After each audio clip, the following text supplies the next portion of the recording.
Hello guys, നമസ്കാരം. ഞാൻ കഴിഞ്ഞ ആഴ്ച നാം എയറിലായിരുന്നു. നിങ്ങൾ കുറേ അധികം ആൾക്കാരല്ലേ എൻ്റെ വീഡിയോ കണ്ടിട്ടാവുമെന്ന് ഞാൻ വിചാരിക്കുന്നത്. ഏകദേശം 1,00,000-നടുത്ത് ആൾക്കാർ നമ്മുടെ വീഡിയോ കണ്ടിട്ടുണ്ടായിരുന്നു.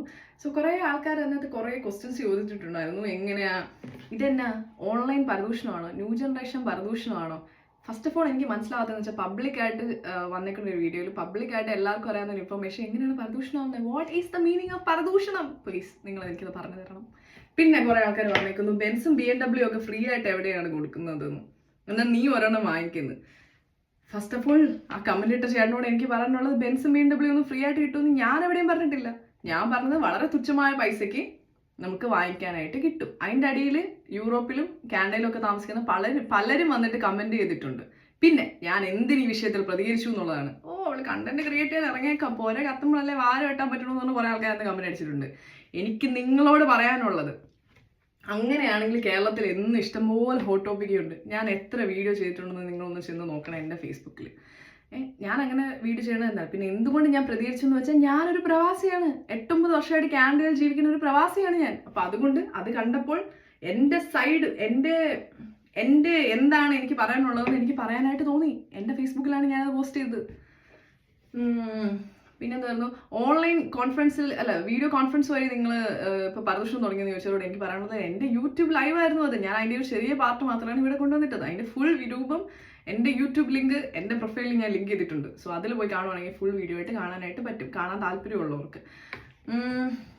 പിന്നെന്തായിരുന്നു, കുറച്ചധികം നെഗറ്റീവ് കമൻസ് ഉണ്ട്. എൻ്റെ മൂഡ് പോയി. എന്താണെന്നറിയോ, ഞാൻ പുള്ളിയെ കണ്ട് ഇൻസ്പയർ ആയ ഒരാളാണ്. 23 വയസ്സിൽ റിട്ടയർഡ് ആയില്ലെങ്കിൽ ഒരു 30 വയസ്സിലായാലും പുള്ളിയെ കണ്ട് ഇൻസ്പയർഡ് ആയിട്ട് റിട്ടയർ ആവണമെന്നാണ് ഞാൻ വിചാരിച്ചത്. അങ്ങനെ ഒരു സംഭവം വന്നതോടുകൂടി എൻ്റെ മൂഡേ പോയി. ഇനി എങ്ങനെ ഗതി പിടിക്കുമെന്നാണ് ഞാൻ ആലോചിച്ചുകൊണ്ടിരിക്കുന്നത്. മൺഡേ ടു ഫ്രൈഡേ ഇനി ജോലിക്ക് പോയി കഴിഞ്ഞാൽ 50-ാമത്തെ വയസ്സിലെങ്കിലും റിട്ടയർഡ് ആവും എനിക്ക്. ഇതിപ്പോൾ ഞാൻ പുള്ളിയുടെ വക ഫോളോ ചെയ്തിട്ട് വല്ല വിസ സ്കാമോ അല്ലെങ്കിൽ റിട്ടയർമെന്റും തട്ടിപ്പൊക്കെ നടത്തി കഴിഞ്ഞാൽ എൻ്റെ റിട്ടയർമെന്റ് അങ്ങ് ജയിലിലായിരിക്കും. എന്തൊക്കെ പ്ലാൻ ആണെന്ന് അറിയോ എനിക്ക് പുള്ളീൻ്റെ വീഡിയോ കണ്ട് ഇൻസ്പയർഡ് ആയിട്ട്.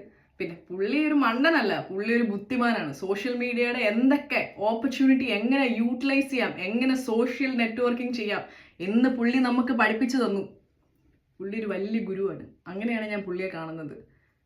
എവിടെയോ കിടന്ന ഒരാള് കേരളത്തിലെ വലിയ വലിയ ബിസിനസ് ആൾക്കാരുമായിട്ട് എന്തോരം കമ്പനികൾ പുള്ളിക്കാരെ സ്ഥാപിച്ചു. ആ കമ്പനിയല്ല കേട്ടോ, ഫ്രണ്ട്ഷിപ്പ്. എന്തൊക്കെ ഫ്രണ്ട്ഷിപ്പ് പുള്ളി സ്ഥാപിച്ചു. അതാണ്. പിന്നെ നമ്മൾ ഈ റിയാലിറ്റിയും റീലും എന്ന് പറഞ്ഞാൽ രണ്ട് ഡിഫറൻറ്റ് സാധനം. ഒരു റീൽ കണ്ടിട്ട് നമ്മളെപ്പോലെ ഇൻസ്പയർഡ് ആവേണ്ട കാര്യമില്ല. എന്നുവെച്ചാൽ റീൽ എന്ന് പറയുമ്പോൾ ജസ്റ്റ് നമ്മൾ സിനിമയൊക്കെ കണ്ട് ഇറങ്ങുന്നു, നമ്മുടെ വഴിക്ക് പോകണം, അത്രേ ഉള്ളൂ. ഇന്നത്തെ സോഷ്യൽ മീഡിയയിൽ കാണുന്ന പല സാധനങ്ങളും നമുക്ക് വിശ്വസിക്കാൻ പറ്റത്തില്ല.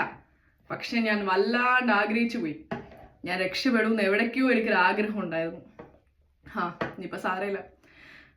ഇനിയിപ്പോൾ അങ്ങനെയെങ്കിൽ അങ്ങനെ. അതുകൊണ്ട് എൻ്റെ രോദനമാണ് ഞാൻ ഫേസ്ബുക്കിൽ പറഞ്ഞത്.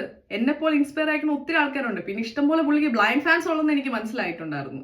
കാരണം ഒത്തിരി ആൾക്കാർ എനിക്ക് വേണ്ടി എതിരെ നെഗറ്റീവ് പറഞ്ഞുകൊണ്ട് ആ കമന്റ് ബോക്സിൽ ഉണ്ടായിരുന്നു. കാര്യങ്ങൾ എന്തുകൊണ്ട് മനസ്സിലാവുന്നില്ലെന്ന് എനിക്ക് മനസ്സിലാവണില്ല. ഞാൻ കമന്റ് ബോക്സിൽ ഒരു കമന്റ് പോലും ഞാൻ ഡിലീറ്റ് ചെയ്തിട്ടില്ല. എല്ലാ കമന്റും ഞാൻ അതുപോലെ അവിടെ ഇട്ടിട്ടുണ്ട്. വായിക്കേണ്ടവർക്ക് പോയി വായിക്കാം. നല്ല നല്ല ഒത്തിരി യൂറോപ്പിലും അമേരിക്കയിലും കാനഡയിലും ഉള്ള പ്രവാസികൾ ഞാൻ പറഞ്ഞതിനോട് യോജിക്കുന്നു എന്ന് പറഞ്ഞാൽ അതിൽ കമന്റ് ബോക്സ് ഇട്ടിട്ടുണ്ട്. കമന്റ് ബോക്സിൽ കോമെന്റ്സ് ഇട്ടിട്ടുണ്ട്, പോയി കാണാം കേട്ടോ. എന്തുവായാലും വളരെയധികം നന്ദി. സപ്പോർട്ട് ചെയ്തവർക്കും അനുകൂലമായിട്ട് സംസാരിച്ചതിനും അല്ലെങ്കിൽ എതിരായിട്ട് സംസാരിച്ചവർക്കും എല്ലാം 1000 നന്ദി ഞാൻ രേഖപ്പെടുത്തിക്കൊള്ളുന്നു. പിന്നെ ഹോട്ട് ടോപ്പിക്കിനാണെങ്കിൽ കേരളത്തിൽ എന്നും ഹോട്ട് ടോപ്പിക്കാണ്. ഞാൻ ഇനിയിപ്പം പിന്നെ വേറെ സംഭവം എനിക്ക് പറയാൻ വിട്ടുപോയി. ഇത്രയൊക്കെ പുള്ളി നല്ലൊരു revenue source already, income source already ഒപ്പിച്ച് കഴിഞ്ഞു. 1 മില്യൺ ഓൾമോസ്റ്റ് അടുത്ത് ഇൻസ്റ്റഗ്രാമിൽ ഫോളോവേഴ്സ് ഉണ്ട്. പുള്ളി പെയ്ഡ് പ്രൊമോഷൻസ് ചെയ്യുന്നുണ്ടായിരുന്നു.